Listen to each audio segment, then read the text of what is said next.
اچھا جناب، اب ہم آگے چلتے ہیں، تو شروع کرتے ہیں پرسنل ایکسپیرینس سے. ٹائم لینڈرز میں جتنے ہمارے ٹرینرز ہیں وہ تو پرسنل ایکسپیرینس کے بغیر کھانا ہضم ہی ہمارا نہیں ہوتا. لیکن یہ جو پرسنل ایکسپیرینس ہے اس کو ذرا غور سے سنیے گا، کیونکہ اس کہانی میں، اس واقعے کے اندر اکثر جو اہم باتیں ہیں وہ اس میں ہیں.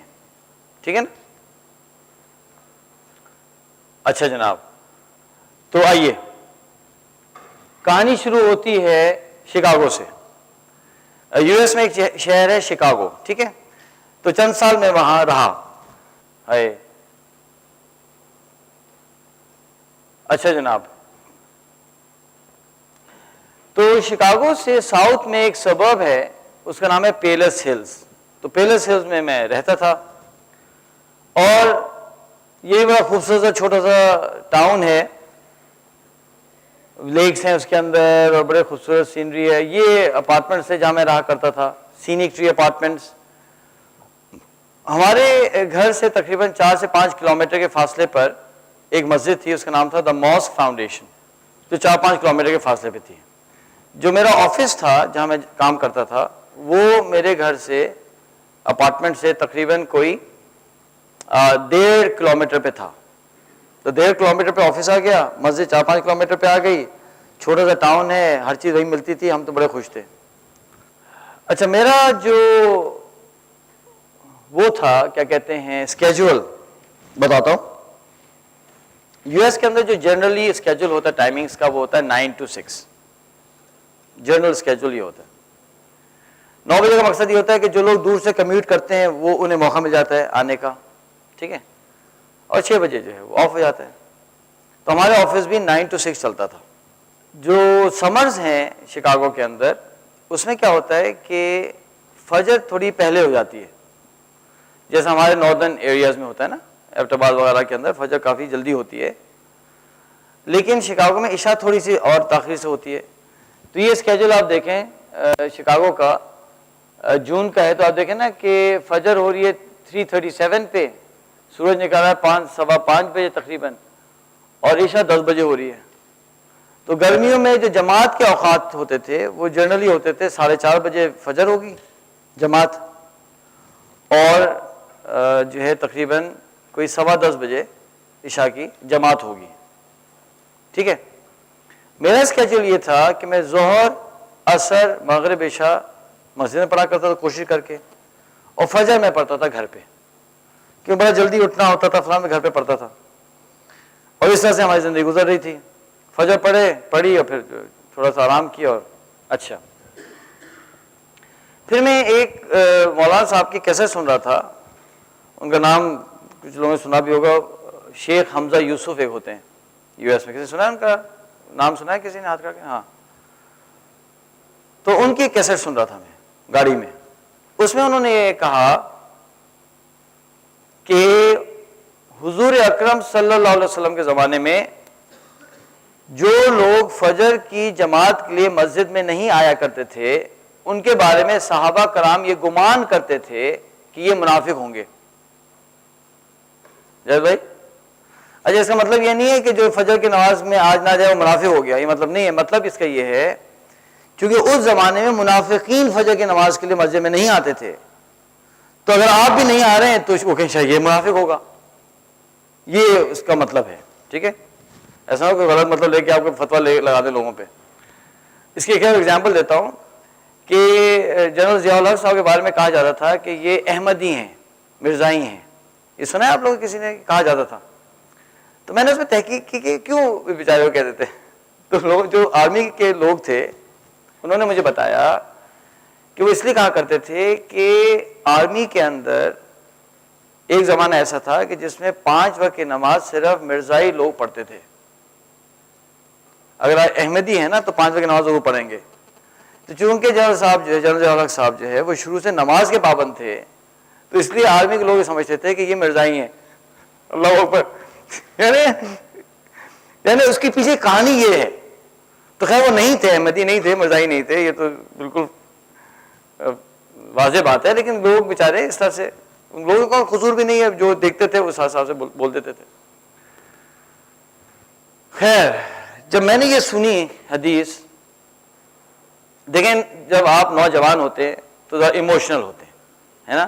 دانش تم ایموشنل ہو؟ بولو جی، ہے نا؟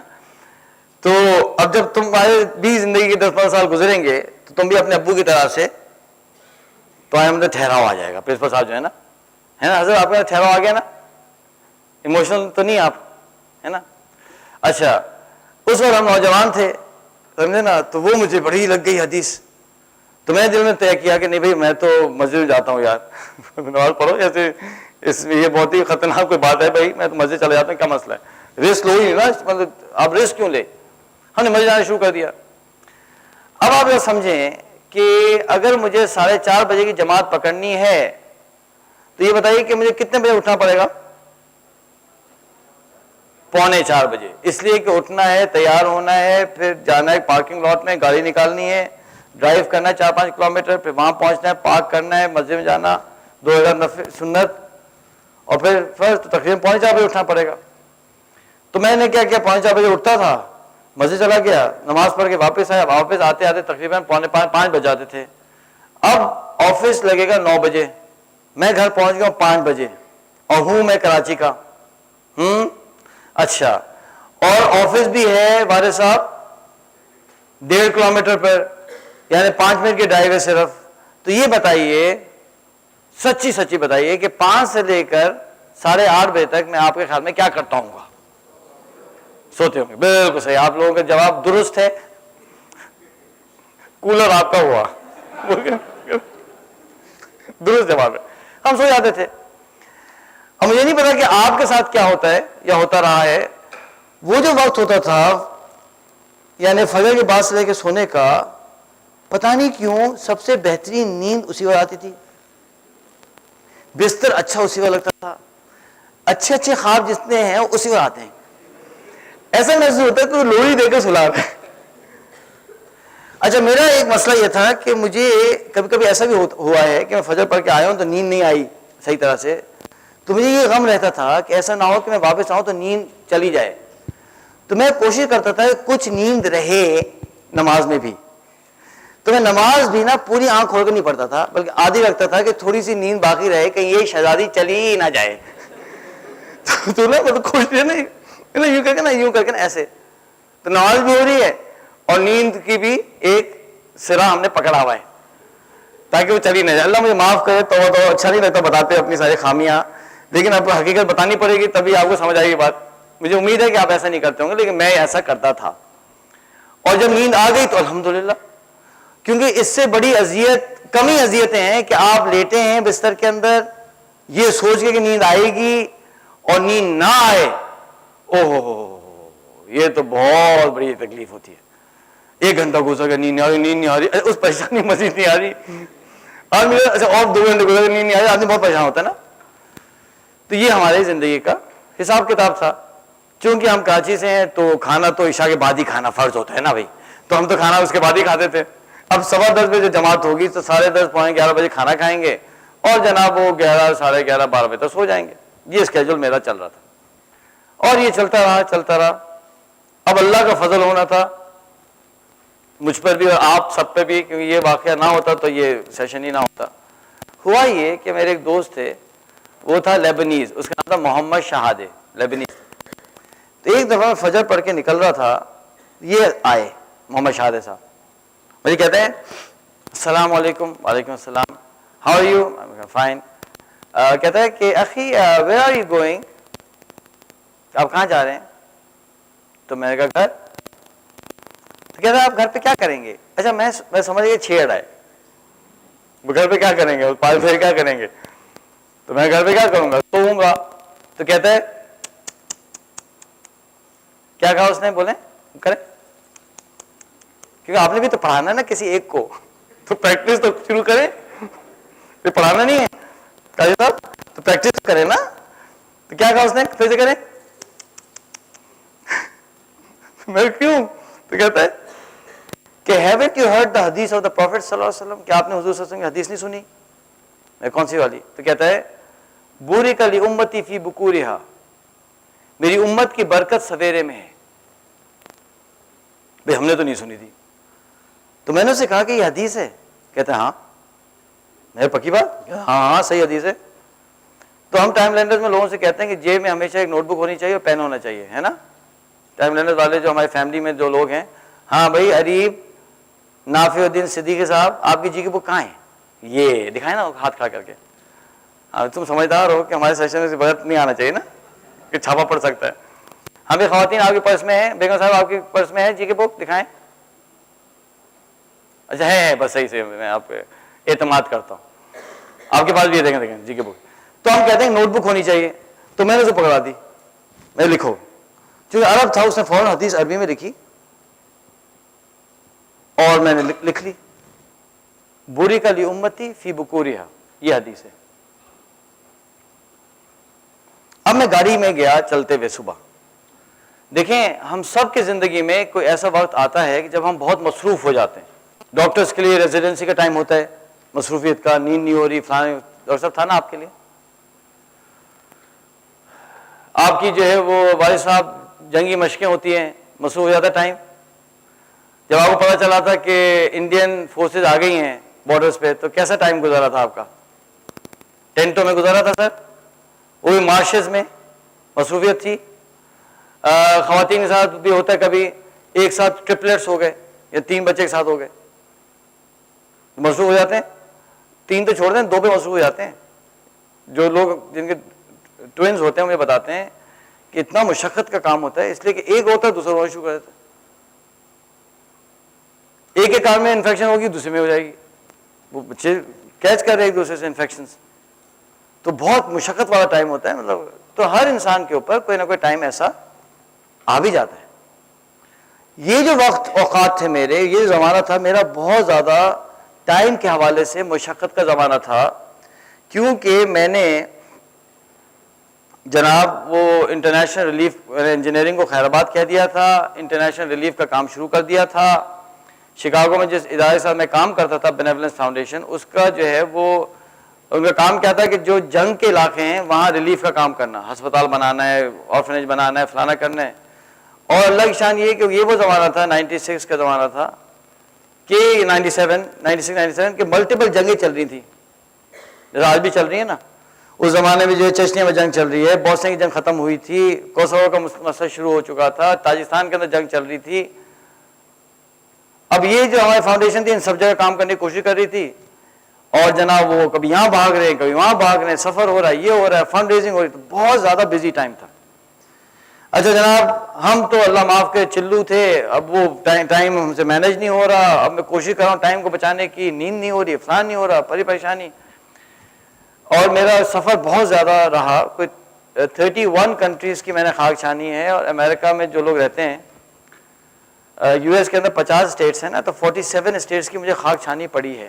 اتنا مجھے ٹریول کرنا پڑتا تھا. یہ بہت کامن تھا کہ مجھے ایک دن کے اندر 1500 کلومیٹر گاڑی چلانی پڑتی تھی. اسے امریکہ اتنا ہیوج ہے نا, تو آپ کو یہاں سے وہاں جانا ہے, وہاں سے وہاں جانا ہے. اب اس سارے مسائل میں ٹائم بچانے کے سارے حربے استعمال کر رہا ہوں. مثال کے طور پہ میں نے یہ سیکھ لیا کہ پلین میں سو جاؤ, وہ سونا سیکھ لیا میں نے پلین میں. اب مجھے گھبراہٹ ہوتی تھی کہ ایسا نہ ہو کہ میں سوتا رہ جاؤں, کیونکہ بسوں میں سوتا رہ چکا ہوں, ٹرینوں میں سوتا رہ گیا ہوں, اسٹیشن میں سوئے ہیں, بس آگے چلی گئی. تو میں سوچتا تھا کہ پلین کا پرابلم یہ ہے کہ ایسا نہ ہو کہ میں سوتا رہ جاؤں اور یہ پلین لاک کر کے چلے جائیں. مجھے ڈر لگتا تھا, اور جب پلین دھلے تو ہم بھی دھل جائیں. اچھا پلین کا کچھ پتا نہیں کہ کب کھلے, بس تو یہ ہوتی ہے نا, کھلی بھی ہوتی ہے, وہ کھڑی ہوگی تو یار باہر تو نکل سکتے ہیں, کھڑکی سے تو کود سکتے ہیں. جہاز کا مسئلہ یہ کہ بند ہو گیا, اگر خدا نہ خاصہ تو کیا ہوگا. تو میں یہ کرتا تھا کہ الارم لگاتا تھا یا ساتھ والے کو کہتا تھا کہ بھئی مجھے اٹھا دیجیے گا. پھر مجھے ایک ریگولیشن ملی, FAA فیڈرل ایویشن اتھارٹی جو ہے امریکہ کی, ان کا رول مل گیا کہ اگر کوئی پیسنجر پلین میں ہے تو پورا کرو اتر نہیں سکتا, ایک کرو ممبر کم از کم رہے گا پیچھے, اور اگر اتر گیا, سارے اتر گئے, پیسنجر رہ گیا تو یہ کرائم ہے, فیلنی کہتے ہیں نا. میں نے کہا یہ تو کام آسان ہو گیا, مجھے چھوڑ کو نہیں جائے گا. اچھا اب ہم سوتے رہتے ہیں. کتنی دفعہ ایسا ہوا ہے کہ مجھے باقاعدہ اٹھایا گیا ہے. اچھا امریکہ کے اندر جو خوبی ہے, امریکہ دیکھیں ہر قوم میں اچھائی بھی ہوتی ہے, برائی بھی ہوتی ہے. تو اگر میں کوئی خوبی بیان کروں تو اس کا مطلب یہ نہیں کہ کوئی خرابی نہیں ہے, اب یہ امریکن سے بڑے آپ امپریسڈ ہیں اور جو والد صاحب ناراض ہیں, ایسی بات نہیں ہے. ہر قوم میں خوبی بھی ہوتی ہے, خامی بھی ہوتی ہے, ٹھیک ہے. ان کی خوبی یہ ہے کہ وہ لوگ ہاتھ نہیں لگاتے، یعنی اسٹرینجر ہو کوئی تو ہاتھ نہیں لگاتے. اچھا پاکستان میں کیا ہاتھ وہاں لگا دیتے ہیں تو آپ سوچو نا بھائی اٹھیں اٹھیں اٹھیں. اچھا بھائی اٹھے یار. اچھا ایسٹرن یورپ میں بھی ہاتھ وہاں لگاتے ہیں لیکن امریکن نہیں لگاتے عمومی طور پہ ہاتھ. اور وہ کرتے کیا تھے کہ وہ آئے ہوئے ہیں اور وہ جو ہے 2 فلائٹ اٹینڈنٹس کھڑی ہوئی ہیں بیچاری اور دیکھ رہی ہیں اور آپس میں خسر پسر ہو رہی ہے. اب سوچ رہی ہیں کیا کرنا ہے. اور میں آنکھ کھلتی تھی کیوں ایسے یوں چلتی تھی او یو آر اوکے. میں کہا ہاں but every body has dish embark, یعنی ہر کوئی اتر گیا ہے. تو میں کہتا تھا دین آئی ول آلسو ڈس امبارک. میں بھی تو اتر جاتا ہوں. 1-2 دفعہ تو کیپٹن پہنچ گیا، یعنی کیپٹن بلا لیا انہوں نے نا. کیپٹن آگے دیکھ رہے ہیں نا، وہی سمجھتے تھے کہ مٹھو ٹہل گئے. کیونکہ ڈیتھس پلین میں ہوتی ہیں، جہازوں میں ڈاکٹر صاحب ڈیتھس ہو جاتی ہے اور لینڈنگ میں پتہ چلتا ہے کہ وہ سو نہیں رہے تھے بلکہ وہ اللہ کو پیارے ہو چکے تھے. یہ کامن ہے. تو سمجھتے یہ بھی چلے گئے ہوں گے. پھر وہ تو بلکہ ایک دفعہ ایک نے کہا کہ سب اتر گئے ہیں آپ اتریے، اس طرح کہنے لگی نا. تو میں نے سوچا یہ تو بہت بے چین ہو رہی ہے. تو میں نے سوچا کہ I don't want to get off the plane. کہتے why? Because I want to go back to Chicago. تو وہ کہتی ہے no no no no no no this plane will not go back to Chicago. اور وہ اشارے کریے you get out of the plane in the airport, there you will find another plane. You get into that plane. تو سمجھو گی کہ ابھی میں جو ہے نا وہ چیچا بتنی سے آیا ہوں، اس کو اچھے سے سمجھاتا ہوں. تو میں کہا ٹھیک ہے میں چلا جاتا ہوں. اچھا اینی وے تو یہ حرکتیں کرنی پڑی ہیں. بلکہ میں تو پلین میں نہا بھی لیتا تھا. اچھا اب یہ تو کام آپ نے نہیں کیا ہوگا لیکن مجھے اس لیے کرنا پڑتا تھا کبھی کہ بھائی وہ جگہ ہی نہیں مل رہی نہانے کی، ٹائم ہی نہیں مل رہا. اب مجھے ڈر لگتا تھا کہ نہانے کا پتہ نہیں یہ اجازت ہے یا نہیں ہے کہ بند نہ کر دیں. تو جب میں نہا کے باہر نکلتا تھا کاشف صاحب تو آپ قسم کھائیں گے کہ یہاں کسی نے وضو بھی نہیں کیا ہوگا. یہ اتنا صاف کر کے نا وہاں صاف بالکل صاف باتوں کر کے میں نہا کر باہر آیا تھا. خیر اب تو ماشاء اللہ ایئرپورٹس پہ وہ شاور بن گئے ہیں فلانا ہو گیا. اب تو تکلیف سے اللہ نے بچا لیا ہے. یہ سب ٹائم بچانے کے چکر. پھر کیا ہوتا تھا کہ ایئرپورٹ سے بڑی مشکل ہے. ایئرپورٹ پہ کیا ہوا کہ پتا چلا کہ فلائٹ 2 گھنٹے آگے ہو گئی ہے. اب مجھے نیند آ رہی ہے. اب میں سوچتا بیٹے یہاں اگر میری آنکھ لگ گئی تو انہیں کیسے پتا چلے گا میں کون ہوں، چھوڑ کے چلے جائیں گے. تو کافی جب میں